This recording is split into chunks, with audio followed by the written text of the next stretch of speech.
Mycorrhiza merupakan asosiasi cendawan tertentu dengan akar tanaman yang membentuk suatu jalinan interaksi yang kompleks. Cendawan mycorrhiza mampu menyerang organ-organ tanaman di bawah tanah, hidup bertahan dengan unsur-unsur organik, tetapi sel-sel tanaman akan pulih kembali dan pada gilirannya itu akan mempersingkat miselium cendawan.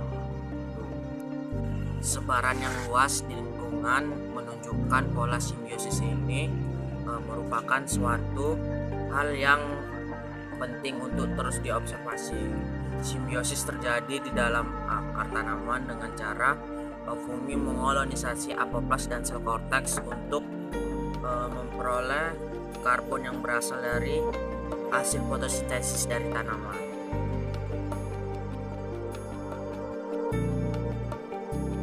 Di sini saya akan menjelaskan perbedaan tentang ektomycorrhiza dan endomycorrhiza. Jadi perbedaannya adalah letak sebaran dan keberadaan mycorrhiza tersebut pada akar tanaman. Jadi untuk ektomycorrhiza bersimbiosis dengan akar tanaman yang berada tidak jauh dari permukaan tanah, sedangkan endomycorrhiza itu bersimbiosis dengan akar tanaman yang relatif dalam dari permukaan tanah.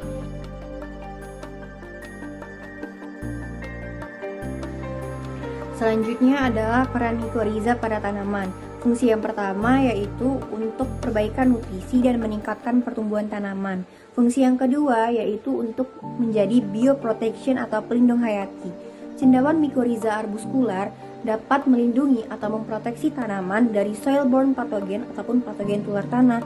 Selain itu, cendawan ini dapat mencegah eksis penyerapan unsur hara yang bersifat toksik ataupun racun seperti logam berat. Dan fungsi yang ketiga yaitu untuk membuat tanaman agar tahan terhadap kekeringan.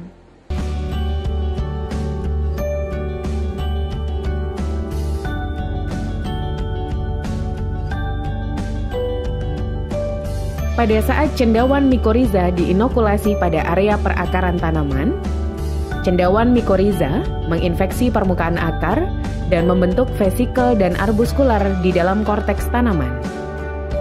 Hifa eksternal yang berhubungan dengan tanah dan struktur infeksi seperti arbuskular di dalam akar menjamin adanya perluasan penyerapan unsur-unsur hara dalam tanah dan peningkatan transfer hara khususnya fosfor ke tanaman. Sedangkan cendawan mycorrhiza memperoleh karbon organik dari tumbuhan inangnya. Selain itu, struktur infeksi dan arbuskular melindungi tanaman dari cekaman lingkungan dan serangan penyakit tular tanah seperti Ganoderma.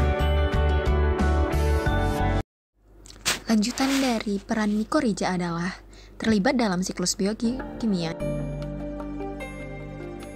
Keberadaan CMA mempercepat terjadinya suksesi secara alami.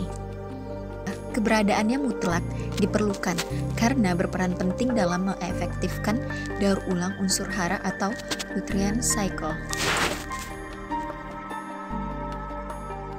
Selanjutnya adalah sinergis dengan mikroorganisme lainnya, di mana fungsinya untuk meningkatkan biodiversitas mikroba potensial di sekitar perakaran tanaman. Yang terakhir adalah untuk mempertahankan keanekaragaman tumbuhan, di mana mycorrhiza dapat berasosiasi dengan tanaman lainnya itu hampir 90%. Mycorrhiza itu dia dapat transfer nutrisi dari satu akar tanaman ke akar tanaman yang lain yang berdekatan melalui struktur yang disebut dengan bridge HIPA.